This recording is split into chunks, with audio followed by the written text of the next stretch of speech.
C'est le 6e épisode et le dernier épisode de cette série sur les coulisses de la commission d'enquête parlementaire sur les violences commises en milieu scolaire. Dernier épisode, format exceptionnel, c'est une FAQ aujourd'hui et invité exceptionnel, puisque j'ai la grande joie d'accueillir Violette Spilboud. Vous la connaissez toutes et tous, c'est l'une des deux rapporteurs. J'étais rapporteur, elle était rapporteure de cette commission d'enquête. Et vous nous avez posé des questions ces derniers jours sur nos différents réseaux. Et bien, on les a recueillis et on va y répondre très librement. Elle, moi, parfois ensemble, parfois séparément. Et bien Violette, je te laisse la parole. En tout cas, je te laisse peut-être reprendre la première des questions qui nous est adressée. La première question, merci de m'avoir invité, Paul. Ça me permet de répondre à plein de bonnes questions, d'ailleurs, quand on a regardé ce qui est arrivé. Alors, la question de Yo-Yo's Hit, YouTube. Pourquoi et dans quel contexte personnel avez-vous déposé votre candidature, si j'ai bien compris le fonctionnement de l'enquête parlementaire, pour devenir co-rapportrice? Bon, elle s'adressait à moi, finalement. Quelles étaient vos motivations à prendre part à ce travail? Je me suis portée candidate parce que dès que Paul Vannier a proposé cette commission d'enquête, c'était sur un sujet extrêmement grave, celle des violences, des agressions envers les enfants. Un sujet auquel je suis sensible. Et en plus, dans ma région, dans le Nord, j'avais été interpellée quelques semaines avant par une des victimes du village de Riaumont, Pierre, qui était venu me voir à ma permanence et qui m'avait raconté son passé, sa fugue à 14 ans. Et j'avais lu le livre d'Ixelles de Laporte qu'on a rencontré ensuite, la journaliste qui a raconté et qui a rassemblé tous les témoignages des violences pendant des dizaines d'années à Riaumont. Et donc j'avais déjà une sensibilité sur le sujet. J'ai mené avec quelques collègues la discussion avec Paul en commission des affaires culturelles le 19 février pour élargir le périmètre de la commission d'enquête. Et donc tout naturellement, après ce vote à l'unanimité, on peut en être fier, de la création de la commission d'enquête, je me suis portée candidate parce que ça me passionnait et je ne regrette pas du tout. Alors la question suivante, c'est Apolline qui nous la pose sur Twitter. Quelle est la différence entre une enquête parlementaire et une enquête judiciaire? C'est une excellente question, parce qu'en effet, d'ailleurs, nos travaux étaient limités, toujours, par l'absolue nécessité de ne jamais empiéter sur une possible enquête judiciaire, sur une instruction judiciaire en cours. Et nous avons dû veiller à chaque fois, parce que c'est le respect du principe de séparation des pouvoirs entre le pouvoir législatif et le pouvoir judiciaire, à rester strictement, précisément, dans le périmètre de notre commission d'enquête parlementaire. Et pour résumer les choses, disons que nous n'avons jamais cherché, dans le cadre de nos investigations, à identifier des responsabilités individuelles, à discuter de la culpabilité d'un homme ou d'une femme à propos d'une dénonciation ou d'une plainte, y compris d'une instruction judiciaire, parce que beaucoup ont été ouvertes pendant nos travaux. Nous avons toujours, dans le cadre de la commission d'enquête parlementaire, cherché à identifier des défaillances de l'État dans la façon dont il assurait ou n'assurait pas ses missions de contrôle et de prévention des violences en milieu scolaire. C'est peut-être ça donc la différence principale. Ne pas se substituer à la justice, ne pas chercher à identifier des responsabilités individuelles et être dans un raisonnement d'ordre plus général. Après, on a eu quand même la bonne surprise, en tout cas, de voir qu'avec les contrôles sur pièce dans les collectivités territoriales, dans les administrations ou dans les établissements, comme au collège Bétarame, on pouvait saisir des documents. C'est-à-dire que la commission d'enquête, elle a quand même une force qui est même parfois plus importante que le judiciaire parce qu'on n'avait pas besoin de papier d'un juge pour saisir des documents. En tout cas, je l'ai vu au ministère de l'Éducation nationale aussi. C'est-à-dire qu'il y a quand même quelque chose qui est des pouvoirs très importants de l'Assemblée nationale, ce pouvoir de contrôle du gouvernement et des administrations. C'est vrai. Et peut-être pour terminer cette réponse, dire que nous avons néanmoins saisi la justice à de très nombreuses occasions, puisque pendant les 4 mois de nos travaux, et parce que justement nos prérogatives s'arrêtaient là, nous avons adressé une centaine d'articles 40 aux procureurs de la République, à des procureurs de la République dans tout le pays, puisque dans plus de 50 départements, ressorts, nous nous sommes adressés à eux, étant saisis par des victimes qui nous ont écrit, à toi, à moi, à nous, pour nous signaler des faits de violence dont elles avaient été les victimes. Et donc nous avons interpellé des procureurs. Et donc maintenant, c'est à la justice de travailler. Ça n'est pas à nous de le faire. Notre responsabilité était de transmettre à la justice. Et nous le savons, plusieurs instructions judiciaires ont été ouvertes pendant les travaux de notre commission d'enquête. En tout cas, nous avons eu des retours des procureurs qui se sont saisis de certains C'est ça, signalements. on en a eu quelques-uns. D'ailleurs, quelques retours qui ne sont pas forcément satisfaisants sur la réponse. Quand on répond que les faits sont prescrits, donc on ne va pas auditionner, c'est un peu le contraire de ce que nous a dit le garde des Sceaux, donc on va être vigilant sur ce point-là. Puis il y a des endroits où on a écrit, on n'a pas de réponse. Donc avec notre équipe, on va suivre en fait tous ces signalements et faire en sorte qu'on ne lâche pas en fait, parce que c'est ce que nous demandent les victimes. Alors, je pose la question suivante parce qu'elle t'est adressée, Violette. C'est François Lasso sur YouTube. Petite question pour Madame Spielboot. Comment avez-vous pu travailler en toute indépendance sur une affaire qui concerne l'actuel Premier ministre sans subir de pression de sa part, étant donné que vous êtes dans la même alliance politique? Bien d'abord, je crois que c'est la mission d'un député. Quand on est élu député, on est élu pour représenter le peuple et on a deux missions principales, celle de fabriquer la loi, faire des propositions de loi, voter des lois, et puis celle de contrôler le gouvernement. Et donc, quand il y a une commission d'enquête qui est formée à l'Assemblée nationale, elle a le pouvoir et le devoir, je dirais, de contrôler en toute indépendance le gouvernement, ce qui veut dire que pendant cette période de commission d'enquête, effectivement, il faut être indépendant. Donc moi, j'ai travaillé avec Paul, avec mon équipe, et puis je me suis fait un point d'honneur aussi de conserver mon intégrité pendant toute cette période de commission d'enquête, parce que quand on est face à des victimes qui sont encore aujourd'hui dans une grande souffrance, une immense souffrance des violences qu'ils ont vécues, qu'elles soient physiques, psychologiques ou sexuelles, dans des établissements scolaires, rien que pour respecter à la fois ce qu'elles attendent de nous et respecter et reconnaître cette souffrance, je trouve qu'il aurait été vraiment complètement déplacé et très décevant pour elles qu'on se laisse influencer par quoi que ce soit pour changer notre analyse des faits, puisque l'objectif de la commission d'enquête, c'est bien d'abord d'analyser en toute transparence ce qui s'est passé, partout en France dans les cas où on a été saisi, et puis de faire émerger des solutions pour que ça ne se reproduise plus. Donc voilà, oui, je suis restée indépendante. Il faut un peu de courage, effectivement. On l'a vu dans les médias, il y a beaucoup de choses qui se sont dites. Et puis, je crois aussi que quand on dérange, et on a dérangé pendant cette commission d'enquête, toi un peu plus que moi quand même, je crois qu'on peut le dire, par tes prises de position médiatiques, mais quand on dérange, eh bien les gens s'éloignent un peu. Ils sont un peu mal à l'aise parce que c'est les faits établis, c'était comme ça. Et ça aussi, on voit la puissance de l'omerta. Donc une question de Sabiani Daniel sur YouTube. Quel regard portez-vous sur le traitement médiatique de votre travail? Bon, il a été absolument considérable. Je crois qu'il a même dépassé notre pays. Il y a y compris des journalistes européens qui se sont intéressés à nos travaux. Moi, je suis plutôt très satisfait de la couverture par la presse des travaux de notre commission d'enquête.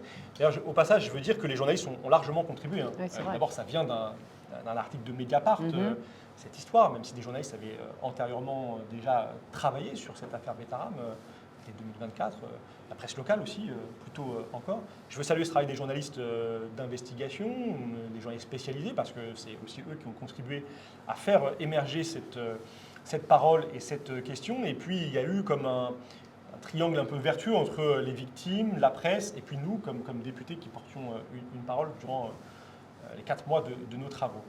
Moi, j'ai trouvé que la presse écrite spécialisée, notamment les journalistes d'éducation, avaient fait vraiment un travail remarquable, précis, venant sur tous les enjeux et sur la complétude, l'amplitude de nos travaux, même si ça a été aussi parfois l'occasion de constater un fonctionnement de la presse audiovisuelle qui peut poser des questions. Je vous ai déjà raconté l'épisode de l'annulation de notre passage sur BFM, qui peut interroger. Et puis moi, j'ai été particulièrement marqué, frappé par le fait que, lors de l'audition de François Bayrou, elle s'est conclue par une affirmation du Premier ministre qui est inexacte.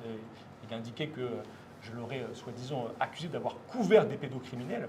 Je n'ai jamais prononcé cette phrase et j'ai pu constater que dès le lendemain matin, elle était sur tous les plateaux.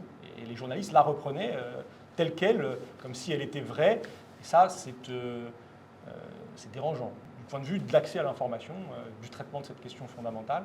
Donc il y a peut-être presse écrite qui a fait son travail sur le fond, des correspondants locaux, une PQR, une presse quotidienne régionale, le Sud-Ouest, la République des Pyrénées, et puis des médias audiovisuels qui étaient très, très attirés par la dimension de joute politique, de bataille politique, où on peut réduire les enjeux jusqu'à déformer un certain nombre de réalités. Alors comme j'ai la question aussi peut-être complétée d'abord sur l'utilité finalement de cette couverture médiatique qui a été très large, elle a été utile d'abord pour les victimes. Parce que dès nos premières prises de parole, je me souviens de la première fois où on a fait à deux France Inter en matinale, on a eu beaucoup de messages de personnes qui avaient 60, 70 ans et qui nous avaient entendus et qui, pour la première fois, osaient prendre la parole en nous écrivant un mail à toi ou à moi et en disant vous m'avez donné le courage de porter plainte. Et tout au long de la commission d'enquête, même encore aujourd'hui, même après, on a finalement cet effet médiatique qui a permis de rappeler des souvenirs à des gens, des souvenirs douloureux, ou de se dire je ne suis pas seule, à la fois dans mon établissement, je vais découvrir d'autres victimes, ou qui voient qu'il y a un collectif par Facebook qui s'est mis en place, donc peut-être dans mon établissement, je peux voir si sur Facebook je vais trouver d'autres victimes, voilà, comment je vais faire. Et j'ai trouvé que ça avait donné beaucoup de courage aux gens. Donc à ce titre-là, oui, la couverture médiatique, même si certains nous l'ont reproché dans les collègues, elle a apporté de la transparence et de l'utilité pour les victimes.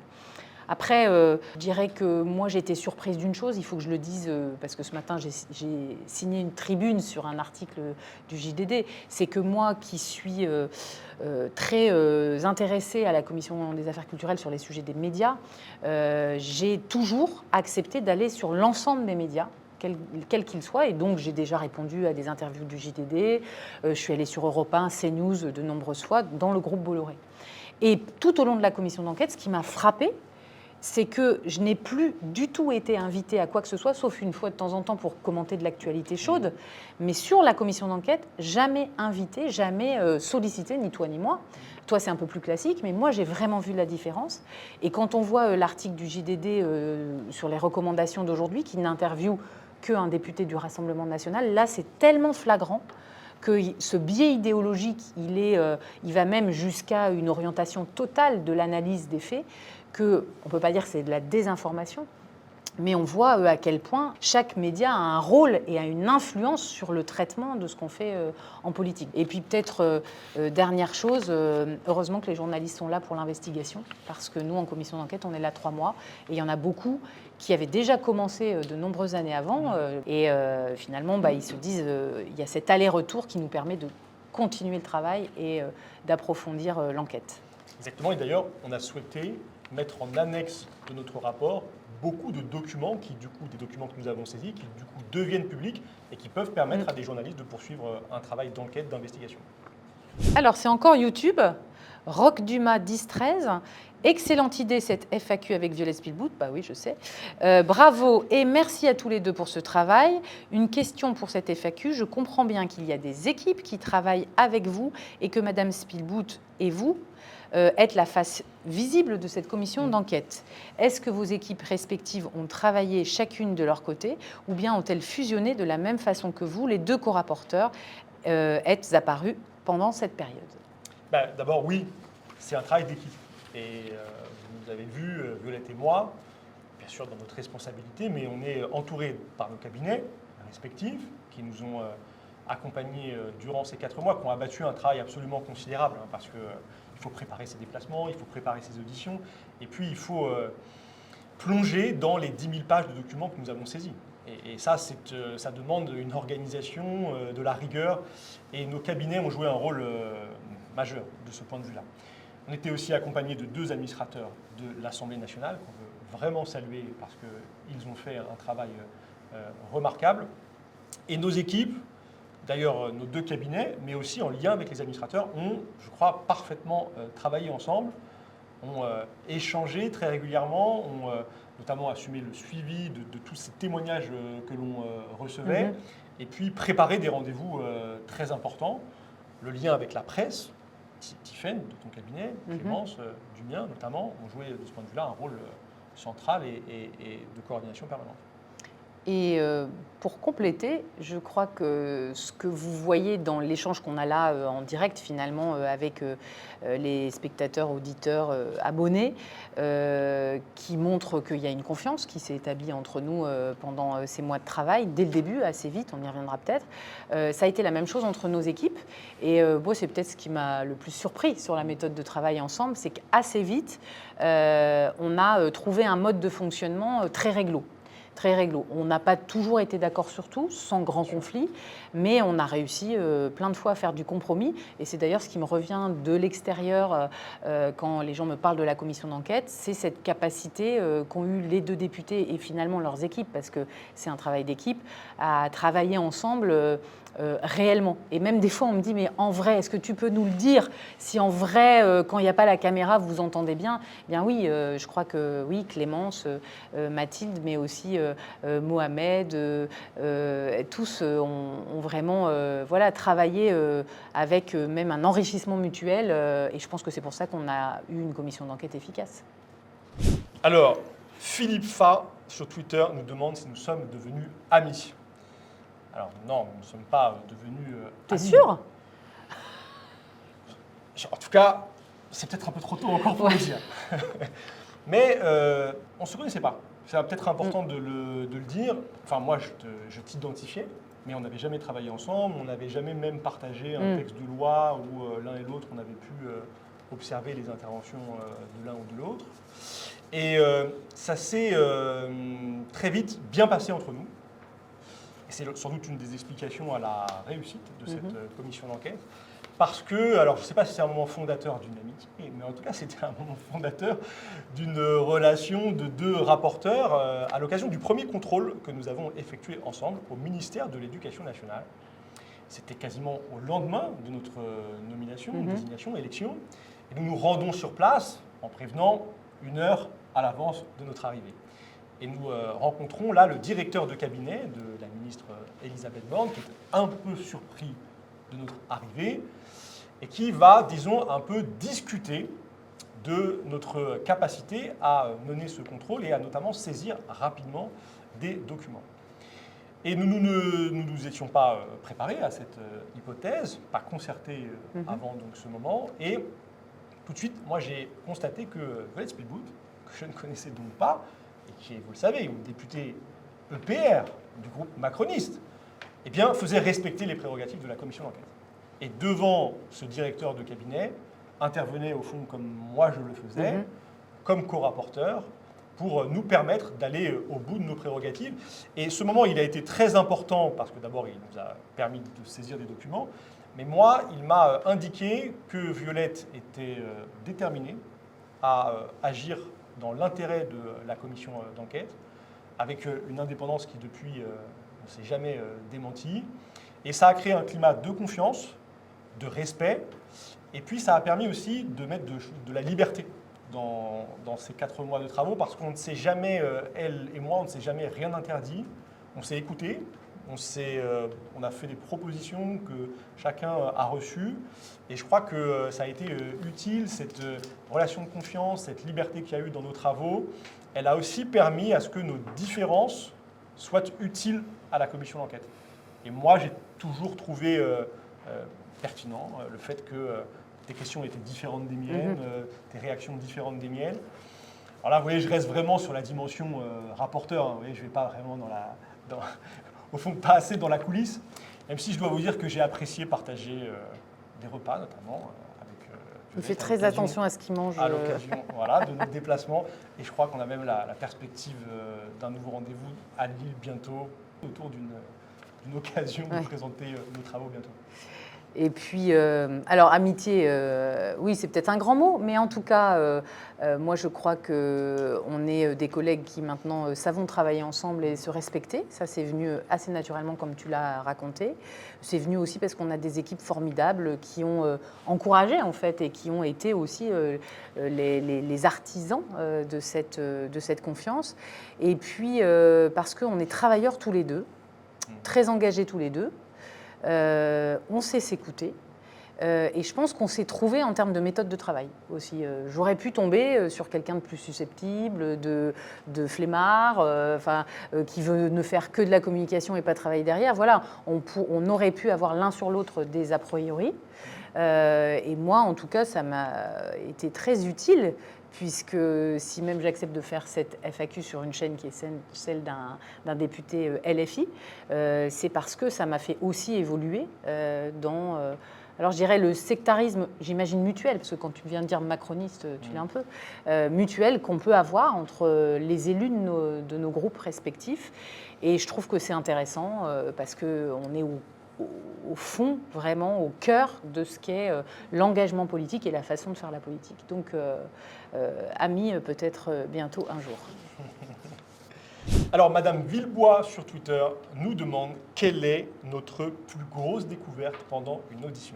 Je n'ai pas en tête la découverte d'un fait incroyable. En revanche, j'ai peut-être un moment qui m'a marqué, c'est l'audition qui a été au départ assez difficile avec le secrétaire général à l'enseignement catholique, Philippe Delorme, où les questions de Paul étaient dès le départ légèrement inquisitrices. Et assez vite... Précise et aiguisée. Oui, inquisitrice, c'est un jugement de valeur, c'est vrai. Bon, alors précise et bien préparée, mais inquisitrice un peu quand même. Et assez vite, il s'est engagé sur les VARS, sur le fait qu'à la rentrée 2025, le secrétariat de l'enseignement catholique allait faire en sorte d'être vigilant à ce que dans tous les établissements catholiques puisse se déployer l'éducation à la vie affective et sexuelle, ce qui était un sujet encore de polémique quelques semaines avant, suite aux annonces de la ministre de l'Éducation nationale. Donc j'ai trouvé ça intéressant parce qu'on a vu, et à plein d'autres moments dans la commission d'enquête, que le fait d'être face à la commission d'enquête, transpartisane, sous serment, avec des documents qui sont préparés, un questionnaire qui est préparé, ça amène aussi à prendre des engagements publics. Donc bien sûr, on sera vigilant, mais moi j'ai été surprise. Ce qui n'était peut-être pas la question fondamentale du début est devenu un engagement intéressant. Et moi, disons, la plus grosse découverte, c'est la révélation que la lettre de transmission accompagnant le rapport de l'inspection générale sur l'établissement Stanislas avait été modifiée sans l'accord des inspecteurs généraux par celle qui était alors la chef de l'inspection générale. Et ça, c'était, je ne m'attendais pas à ce que... Oui. Alors, on avait reçu un courrier déjà qui nous mettait sur cette piste, mais je ne m'attendais pas à ce que deux inspectrices générales, de façon aussi claire, aussi nette, nous fassent cette révélation. Et c'était intéressant aussi, j'ai trouvé, parce que là, on était vraiment dans l'investigation. Cela venait après une première audition de Caroline Pascal, l'ancienne chef de l'inspection générale, après le fait que nous ayons reçu des courriers, et il y avait cette nouvelle audition qui permettait de faire cette lumière sur des éléments que nous avons cherché à décrire dans la précision. Et là, j'ai trouvé que notre commission d'enquête était très utile, qu'elle vraiment que par à la fois la saisie de documents et le levier du serment, on parvenait à obtenir de véritables informations, et j'ai trouvé ce moment très fort. Puis ce qui est intéressant dans cet exemple-là, et qui intéressera peut-être nos auditeurs, enfin on dit auditeurs, spectateurs, YouTubeurs. abonnés, youtubeurs, cette audition avec les Attends, ils nous disent que c'est pas youtubeur. Non, c'est pas youtubeur. Nos abonnés. Ouais, pas youtubeur, nos n'importe quoi. abonnés, nos Ouais, abonnés. t'es pas plus connecté que moi, dis donc. Ce qui est intéressant dans cet exemple-là que tu viens de reprendre, c'est ce témoignage des inspecteurs et inspectrices qui nous ont écrit, qui avaient participé à l'inspection au lycée Stanislas et qui étaient maintenant en retraite. C'est que pendant la commission d'enquête, il y avait bien sûr les journalistes qui ont fait un travail, mais il y a aussi des citoyens qui ont été impliqués à un moment dans telle ou telle affaire, parents d'élèves, lanceurs d'alerte, inspecteurs qui ont fait des inspections, qui nous ont écrit à un moment où, à mon avis, ils se sentaient plus libres de pouvoir le faire, soit parce qu'ils avaient changé de poste, soit parce qu'ils étaient à la retraite comme les inspectrices. Et du coup, on a organisé des auditions qui n'étaient pas prévues au départ. Et ça, c'est arrivé à plusieurs reprises, des auditions, des échanges, sur la base de témoignages pendant la commission d'enquête spontanés pour venir nourrir nos travaux. Et je ne suis pas sûre qu'au tout début de notre plan d'action sur lequel on s'était mis d'accord dans une première réunion, on aurait imaginé avoir autant de rebondissements dans la méthode de travail et finalement autant de matière. Donc c'est intéressant. Exactement. Quentin Pfeiffer, sur Twitter, nous demande comment avez-vous vécu tous les deux l'audition du Premier ministre ? Moi, je l'ai trouvé très difficile. J'ai trouvé que c'était un exercice très difficile. D'abord parce qu'on avait une pression médiatique très forte, que je connaissais toutes les positions que tu avais déjà prises publiquement, tu avais bien ambiancé avant. Et on a parlé de liberté, c'était les choses qu'on avait vues entre nous. En revanche, même si on avait préparé les questions ensemble, je m'attendais à avoir un Premier ministre combatif. mais pas à un Premier ministre qui aurait si vite installé un duel entre vous deux. Et donc moi, je n'ai pas forcément été super à l'aise. J'ai posé mes questions, mais le temps s'est allongé. Il y a eu beaucoup de rebonds entre vous deux. En tant que femme aussi, députée, je pense qu'à un moment, j'ai été un peu mise à l'écart. Il ne voulait pas s'attaquer à moi directement.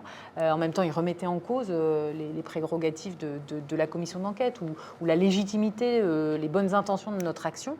Et finalement, ce dialogue, ce duo qui est ressorti comme ça après, je pense, n'a pas été super bénéfique à l'image dans l'ensemble de notre commission d'enquête et ce qui en est ressorti.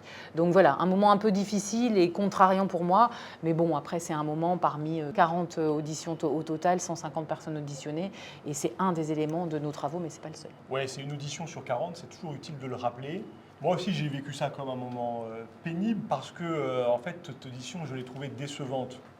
C'est la seule audition durant laquelle celui avec lequel nous échangions, et nous échangions avec lui, avec François Bayrou, comme avec tous ceux qui l'ont précédé et tous ceux qui l'ont suivi, avec des questions précises qui étaient fondées sur des documents, sur des éléments, sur des auditions préalables. C'est la seule fois où il y a eu un refus, au fond, du principe de l'audition, avec en effet une stratégie qui a été une stratégie d'affrontement très agressive contre l'ensemble de la commission d'enquête, en particulier vis-à-vis de moi, mais pas seulement vis-à-vis de moi. Et c'est vrai que tu faisais cette remarque, moi je l'ai souvent constatée à ma place, mais celle d'une façon aussi, et peut-être que ça a à voir avec le fait que tu es une femme députée, de parfois t'effacer. Quand tu es parfois dans le traitement médiatique, on en parlait tout à l'heure, on en a ça déjà peut parlé, aussi ça. arriver parfois. J'ai trouvé il y avait aussi cette dimension-là dans l'attitude de François. Je pense que c'était plus la conséquence aussi des attaques personnelles. Tu vois, moi, je ne me suis jamais exprimée personnellement sur lui, sur le sujet Betterham. Tu as commencé très tôt avec les 2 questions au gouvernement. Donc, je pense que de sa part, c'était plus ça. Mais en tout cas, voilà, c'est vrai que je me dis, il y a plein de gens qui ont regardé l'audition de François Bayrou. C'était la première fois qu'ils regardaient une audition de l'ensemble de la commission d'enquête. Les gens me disaient, on a regardé la commission. Ils pensaient que la commission, c'était des 5 heures seulement. Et finalement, ça a été assez réducteur, en fait, par rapport à, je trouve, à la qualité du travail commun qu'on a fait. Alors c'est vrai que ça la réduisait et c'était décevant au sens où il n'a pas cherché à éclairer avec nous des défaillances et son témoignage aurait pu de ce point de vue-là être beaucoup plus utile à nos travaux, même si, de mon point de vue, je dois dire qu'il a apporté des choses importantes. Ça a permis de constater qu'il y avait une contradiction très forte entre une série de déclarations de François Bayrou dans l'hémicycle et devant cette commission d'enquête qui pose pour moi la question de son mensonge, premier mensonge du 11 février 2025. Et puis ça nous a, je crois, éclairé sur la façon dont, dans ces années 90, un défaut d'action de sa part avait pu conduire à ce que des enfants ensuite soient victimes de crimes terribles. Et je crois que c'était important pour les victimes de voir que nous allions, nous, au bout de questions, parce qu'en vérité, des millions de personnes se sentent concernées par ces enjeux. Je rappelle ces chiffres qui sont frappants. La SIAZ nous dit plus de 100 000 personnes qui ont été victimes d'abus sexuels dans des établissements scolaires du réseau de l'enseignement catholique. Et puis la Civis nous dit que 5,5 millions de personnes qui vivent aujourd'hui en France ont été victimes d'abus sexuels dans leur enfance. Donc je crois qu'on incarnait là une fonction parlementaire qui est de représenter des victimes, des causes, des enjeux, des combats. Et je suis fier qu'on l'ait fait jusqu'au bout, dans la rigueur qui a toujours été, je crois, la nôtre dans ces auditions, y compris avec le Premier ministre, y compris dans ces conditions particulières de cette audition. Ah, question difficile. Partir Thibault sur Twitter, pourquoi la présidente de la commission a refusé de saisir la justice? Donc effectivement, ça parle de la lettre que tu as envoyée, sur laquelle tu demandes à la présidente de la commission, qui est la seule à en avoir le pouvoir, de porter plainte pour parjure envers 3 personnes qui ont été auditionnées, dont le Premier ministre. Moi, cette lettre, j'ai décidé de ne pas la signer, un peu pour les mêmes raisons, je pense, que la présidente de la commission, Fathia Kelwahachi, a décidé de ne pas poursuivre suite à ta demande. C'est qu'à la lecture des arguments, les argumentaires qui ont été travaillés par ton équipe et toi-même, j'ai considéré, et elle a considéré, qu'il n'y avait pas d'éléments suffisants pour être convaincu qu'il y avait une suspicion de parjure. Oui, on a quand même encore des différences. Alors pourquoi est-ce qu'elle elle n'a pas transmis à la justice eh bien, cette demande d'enquêter sur un possible parjure? La présidente me l'a expliqué dans un courrier qu'elle m'a adressé en réponse au mien. Et je vais me concentrer uniquement sur le parjure de François Bayrou, même si moi j'en ai pointé deux autres, un de l'actuel numéro 2 du ministère de l'Éducation nationale et un de l'actuel préfet de la région Sud, anciennement préfet du département du Nord que Violette connaît bien. La présidente de la commission d'enquête m'indique qu'elle considère comme moi que les propos que François Bayrou a tenus sous serment lors de son audition le 14 mai 2025 sont impossibles. Puisque ce jour-là, il affirme qu'il envisageait le 11 février 2025 de porter plainte en diffamation contre le journal Mediapart pour un article, mais un article qui n'a été écrit et publié que le 12 mars 2025, un mois plus tard. Donc, comment porter plainte en diffamation pour un article qui n'a été ni rédigé ni publié? C'est impossible. C'est donc pour moi un faux témoignage, un parjure. Et je ne peux pas faire comme si je ne le constatais pas. Je considère qu'il est de ma responsabilité de rapporteur de le pointer et de demander à la justice de se saisir de ce point pour, et c'est à elle de le faire, juger du fait de savoir si le Premier ministre doit être bien condamné pour cet éventuel faux témoignage. La présidente donc de la commission considère comme moi que les propos qu'il a tenus ne sont pas possibles, mais elle considère que l'objet au fond du mensonge est, disons, secondaire. Elle considère que ce mensonge portant donc sur un enjeu de plainte en diffamation contre un journal n'est pas au cœur des prérogatives de notre commission d'enquête. Et là, moi, j'ai un désaccord avec elle, avec toi aussi sur ce point. Je considère qu'au contraire, ce mensonge, il est constitutif d'une volonté du Premier ministre d'entretenir une forme d'omerta sur la question de Betaram, sur la question des violences commises en milieu scolaire, parce qu'en menaçant des journalistes de porter plainte en diffamation, le Premier ministre cherche à les intimider, à les empêcher, au fond, eux ou d'autres, de faire ce travail d'investigation essentiel à la manifestation de la vérité. Une question de Anoen sur Instagram. Pouvez-vous nous raconter des anecdotes sur un contrôle sur place et sur pièce que vous avez effectué? C'est toi qui commences? Allez, je commence. Eh bien, je dirais que c'est le contrôle à Betaram. On se rend sur place, on se rend dans l'établissement, on rencontre le directeur de l'établissement et puis ensuite on demande, comme on l'a d'ailleurs toujours fait, à aller visiter. On veut voir les dortoirs.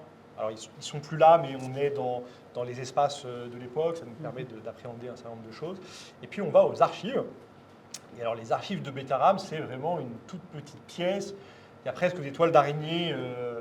C'est pas bien rangé du tout. Et donc on est face à des dizaines de cartons, d'enveloppes, de pochettes de toute nature. Il y a parfois indiqué année scolaire 1976-1977, mais il y a assez peu d'indications. On n'a pas beaucoup de temps devant nous et on sait pourtant qu'on n'aura pas d'autre occasion pour saisir des documents. Et là, donc, on commence à ouvrir des cartons. On trouve des choses qui n'ont pas grand intérêt. Et moi, c'est la main heureuse de Violette Spielbooth qui ouvre un carton, trouve une pochette. En tout cas, moi, ce dont je me rappelle, c'est que tu prends un document et tu m'appelles pour me dire « Ah, tiens, là, il y a quelque chose… » C'était un PV d'association de parents d'élèves, je crois. crois. C'est le conseil d'administration de l'établissement et dessus, il y a écrit François Bayrou. Et alors, il y a écrit des choses qui vont être d'ailleurs qu'on va utiliser dans l'audition du Premier ministre, qui sont très intéressantes. Je me rappelle de ça, c'est assez amusant, ce hasard qui fait que tu tombes sur ce document. Et il va être précieux, parce qu'il porte sur des éléments d'octobre 96, pour être précis. Je crois que c'est ce document dans lequel on sait que le Premier ministre, en tout cas à l'époque il est ministre de l'Éducation, demande qu'une réflexion sur la question des violences soit poursuivie dans l'établissement. Voilà une anecdote, mais vous voyez que finalement sa portée n'est pas anecdotique. Et dans les contrôles sur place et sur pièce, moi, mon souvenir, c'est à Riaumont, parce que là, d'abord, je me souviens à quel point tu as été autoritaire avec les deux prêtres. Ça m'a un peu marqué parce qu'on a senti beaucoup de résistance au fait de vouloir visiter. En gros, ils nous ont dit, il n'y a rien à voir, on a tout donné à la justice, parce qu'il y avait une affaire judiciaire sur un des pères qui était mis en cause. Et donc, ils ont commencé par dire, on a tout donné à la justice, donc il n'y a plus rien ici, c'est vide. Et là, il y a une sorte de réaction réaction d'autorité de Paul. Donc, il doit y avoir un petit côté qui ne m'a pas trop montré pendant les 4 mois de travail commun et que j'ai vu là, sur ces 2 hommes assez imposants. C'est comme ça, on y va quand même, on va tout inspecter. Et si vous avez une pièce fermée à clé, vous nous ouvrez. Et alors, ils ont abdiqué. Et donc, on a fait le tour de l'établissement et se sont retrouvés dans une pièce d'archives dans laquelle, au départ, on pouvait imaginer ne rien trouver, de la même façon, très petite, complètement désorganisée, qui avait déjà été fouillée, très poussiéreuse. On est tombé sur des documents assez incroyables. Et moi, je me souviens d'une énorme poubelle dans laquelle il y avait plein de documents jetés comme ça. Donc, j'ai commencé à fouiller dans la poubelle, sous les yeux de Clémence. Et dans cette poubelle, il y avait notamment beaucoup de documents sur l'idéologie, la vie de classe, les règles militaires, des liens aussi avec des séjours en Allemagne. On voyait très clairement avec les signes, la calligraphie, l'extrême droite pointée, ce qui était très particulier à Riaumont, qu'on ne retrouve pas dans tous les cas, bien sûr. Et puis des documents personnels aussi sur des mises en cause et des lettres personnelles d'élèves, enfin des choses assez précieuses en fait, et qui donnaient l'impression que depuis quelque temps, ils avaient essayé de tout jeter, puis qu'ils n'avaient pas fini avec notre visite. Donc super utile aussi, et assez difficile parce qu'on était surveillés, c'était très très désagréable, et il fallait qu'on soit efficace. Alors, Manouk44 sur Twitter nous questionne sur la défaillance du système judiciaire. Est-ce qu'elle a été abordée? Il y a des plaintes qui ont disparu, il y a des enquêtes qui n'ont pas été ouvertes, malgré parfois des faisceaux de faits alarmants. Donc, que dire au fond de l'action de la justice?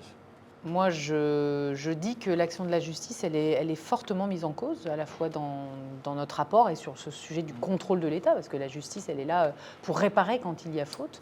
Et on a vu tout au long des témoignages, tout au long des dossiers, apparaître ce sujet, soit des enquêtes perdues, soit des enquêtes étouffées, soit des classements sans suite, sans que l'information revienne aux lanceurs d'alerte, aux parents d'élèves ou à la victime. Et finalement, j'ai trouvé que tout ce qu'on a appris sur la justice est encore très actuel. On a même, parce qu'on est rapporteur de la commission d'enquête, aujourd'hui des personnes qui nous interpellent en me disant peut-être que vous pouvez faire quelque chose parce que la justice a classé mon affaire, parce qu'on n'a pas entendu mon témoignage. Donc je crois que ce qui est entamé depuis quelques années sur la réforme de la justice, le sujet des moyens, le sujet de la confiance, enfin bon, il y aurait beaucoup de choses à dire, est largement soulevé dans notre rapport, que ce travail ne doit pas se terminer parce qu'il n'y a rien de pire que l'injustice. C'est ce qui crée la colère, la révolte et parfois les actes irréfléchis. Et donc moi je comprends tous ceux qui se plaignent de la justice. J'ose critiquer la justice aussi. Je crois qu'on ne peut plus dire que le politique ne doit pas critiquer telle décision judiciaire, tel magistrat. Oui, elle est indépendante. N'empêche que quand elle ne fonctionne pas bien, il faut le dire. Et je crois qu'on a fait notre travail aussi en auditionnant notamment plusieurs gardes des Sceaux et en ne passant pas ce sujet sous silence dans nos propositions. Une question de NB8005 sur YouTube. Ces recommandations pourraient-elles également s'appliquer aux établissements et centres non scolaires, publics et privés? Par exemple, des crèches, les centres de l'aide à l'enfance, les clubs sportifs, les centres d'accueil pour handicapés, les colonies de vacances, les centres pour ados en surpoids. Donc une liste assez importante. Bah oui, bien sûr, elle pourrait s'étendre à tous ces établissements. Et c'était peut-être une des frustrations de nos travaux, c'est que nous agissions dans le cadre d'un périmètre qui était fixé dès le départ de notre commission d'enquête parlementaire. Et ce périmètre était celui des établissements scolaires publics, privés sous contrat, privés hors contrat.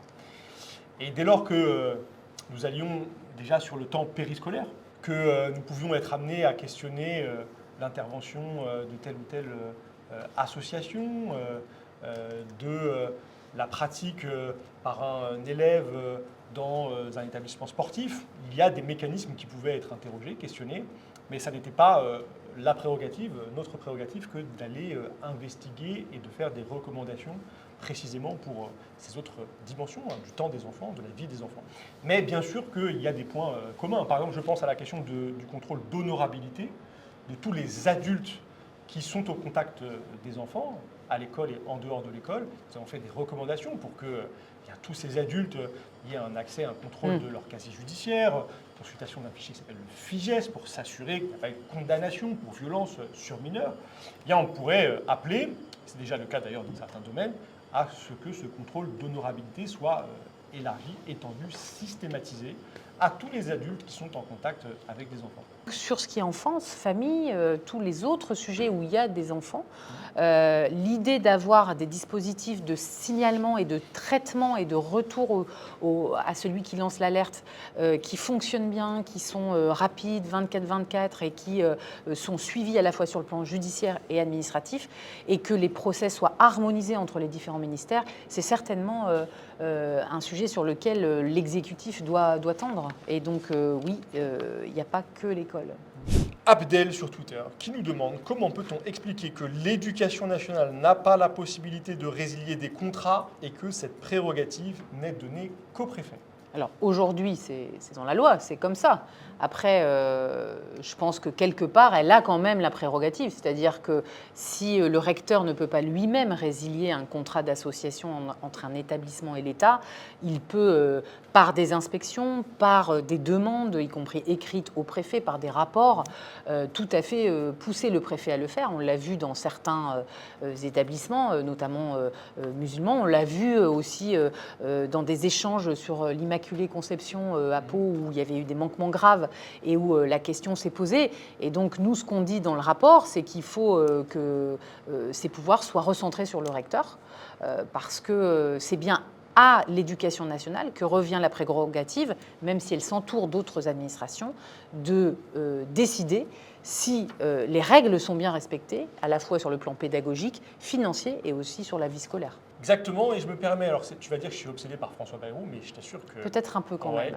Mais pour le coup, je suis ce qu'il dit. Et il a fait des annonces il y a quelques jours seulement autour, tu sais, justement, des préfets et de leurs compétences, de leurs prérogatives. De renforcer leurs prérogatives. Et justement, il va dans le sens d'un renforcement, et y compris une sorte de tutelle du préfet qui serait plus forte à l'avenir sur l'éducation nationale, sur les services déconcentrés de l'éducation nationale. Et donc là, ça montre sans doute l'actualité aussi de nos travaux, de nos recommandations. Et la nécessité, c'est vrai, en tout cas, tu vois, on est écouté. Je ne crois pas, parce qu'il va dans le sens inverse de ce qu'on propose. En tout cas, on a plutôt, nous, diagnostiqué la nécessité de renforcer le contrôle par le préfet de la vie des établissements. Pardon, par le recteur de la vie des établissements, parce que c'est sa compétence, c'est le cœur de sa compétence. Et aujourd'hui, c'est vrai que c'est le préfet qui est pilote, notamment parce qu'il est chargé du renouvellement annuel du contrat des établissements privés sous contrat, même si, en vérité, il n'assume que très peu cette responsabilité, les contrats étant tacitement reconduits année après année. Alors, c'est peut-être la dernière question. Pouvez-vous nous garantir, c'est FabFab5350 sur YouTube qui nous le demande, que votre travail aura bien des suites législatives qui seront appliquées pour toujours? Est-ce qu'on peut le garantir, ça? On peut garantir qu'on va continuer le travail ensemble avec Paul Vannier pour toutes les raisons qu'on a expliquées et parce qu'on le doit aux victimes. On doit pas seulement un rapport avec des recommandations, mais de l'action. Et l'action politique d'un député, elle s'exprime par le dépôt d'une proposition de loi et l'action auprès de l'exécutif. Donc oui, on va travailler les textes, présenter tout ce qui sera de l'ordre de la loi dans un texte qu'on déposera ensemble et qu'on essaiera de faire co-signer aux collègues qui ont participé avec nous à la commission d'enquête, parce que ça a été voté très largement, ce travail, donc par tous les groupes politiques. Après, la garantie que ça sera inscrit dans le temps de débat à l'Assemblée nationale, dans quel délai, et que ce sera voté, ça, je trouve que ça serait un peu présomptueux de le garantir. Vous dire qu'on y mettra toute notre énergie, je crois que tous les deux, on peut le dire. Voilà, et ça, c'est une perspective qu'on se donne pour l'automne prochain. Puis avant ça, on sera très attentifs tous les deux au suivi de nos recommandations. Et nous souhaitons que pour celles qui peuvent être mises en œuvre immédiatement, il y en a, sans passer par la loi, par l'action notamment du gouvernement. Nous souhaitons que le gouvernement se saisisse de nos 50 recommandations et qu'il les mette en œuvre le plus rapidement possible. De ce point de vue-là, nous sommes disponibles pour échanger avec lui. Et nous verrons si donc dans les semaines, dans les mois qui viennent, il y a une traduction. Nous ferons tout, en tout cas, pour continuer à interpeller, pour légiférer dans le sens d'une transformation très profonde des modalités du contrôle et de la prévention des violences par l'État. Vous vous rappelez sans doute qu'au premier jour de notre commission d'enquête, nous avions dit que nous avions un objectif: empêcher d'autres bêta-rames, protéger tous les enfants, quel que soit l'établissement scolaire dans lequel ils sont scolarisés. Et soyez assurés que nous allons travailler dans cette direction sans relâche. D'ailleurs, nous avons poursuivi depuis la publication du rapport ce travail puisque nous avons présenté devant la délégation des droits de l'enfant ici à l'Assemblée nationale le contenu de notre rapport, nos recommandations pour bien toujours faire ce travail de conviction d'autres députés, d'autres parlementaires pour nous aider donc à mettre en œuvre le plus vite possible ces 50 recommandations. Alors j'ai une question bonus, Violette. On nous demande s'il y a un accord caché, un accord secret entre la France Insoumise et Violette Spilbout pour les municipales à Lille. Ah oui, je l'ai déjà entendu celle-là. Je l'ai déjà entendu. Pardon, ça me fait rire. En fait, peut-être on leur répond que je t'ai supplié, que t'as pas voulu, un truc comme ça. Je suis inflexible, tout le monde le sait. Non, plus sérieusement, quand on fait un rapport aussi sérieux, qui se base sur la souffrance de victimes et d'enfants, faut se le redire, faut se le remettre en tête. Comment on peut imaginer que derrière, il y aurait des accords, des intérêts, des magouilles entre parties. Enfin, je crois qu'on a su tous les deux mettre complètement de côté, dans le travail de la commission d'enquête, nos étiquettes politiques, pas nos convictions d'hommes et de femmes engagés, mais nos étiquettes et les appareils pour nous concentrer sur l'efficacité du travail commun et la complémentarité, ce que tu as expliqué tout à l'heure. Donc moi, je trouve ça assez humiliant comme suspicion d'imaginer que tout ce qu'on fait en politique quand on est député, c'est par intérêt d'un objectif électoral d'après. Franchement, on sait d'où vient cette rumeur qui a un peu circulé, on sait très bien d'où elle vient. On a souhaité, nous, et d'ailleurs c'est pour ça qu'on conclut sans doute ces travaux de cette façon, on a souhaité non pas être dans la coulisse, dans l'accord secret, mais être dans la transparence. On l'a fait tout au long de ces 4 mois en répondant systématiquement à la presse, sur nos réseaux sociaux, en expliquant ce que l'on fait. Et je veux donc rassurer, nos différences ne nous ont jamais quittés. Elles étaient là, elles sont là, elles seront là demain. Nous allons aussi redevenir des adversaires politiques dans l'hémicycle de l'Assemblée nationale, lors de la bataille des élections municipales. Et c'est au fond, c'est sain parce que c'est ça la démocratie. La démocratie, c'est la possibilité de faire des propositions aux citoyens, aux citoyennes, et de les laisser se déterminer à partir de ces propositions, démocratiquement, par le vote. Vous pouvez aussi compter sur nous pour incarner ça, pour incarner des différences, des visions, des propositions, ici, à l'Assemblée. Et puis, moi, je ne serai pas directement engagé sur la scène lilloise, mais je suivrai ça. Tu ne viens pas à Lille? Je viendrai à Lille aussi. Il paraît qu'il y a une surprise à Lille, mais ce n'est pas toi. Il y aura une magnifique candidature insoumise à Lille et je viendrai la soutenir probablement. Ce sera l'occasion aussi de venir te saluer. Tu feras d'une pierre deux coups en fait, c'est ça? Bien sûr, voilà, exactement. Voilà pour cette... Merci. Ouais, merci à toutes et à tous. Merci à toi Violette d'être venue. Et en vérité, c'est la conclusion de cette série. Mais nous espérons que ce soit cette série, cette commission d'enquête, ce rapport, une étape. Et que nous nous retrouverons bientôt avec une proposition de loi, un débat ici à l'Assemblée nationale et surtout un changement très profond pour que tous les enfants soient mieux protégés demain dans leurs écoles. Merci Violette encore. Merci à toi de l'invitation.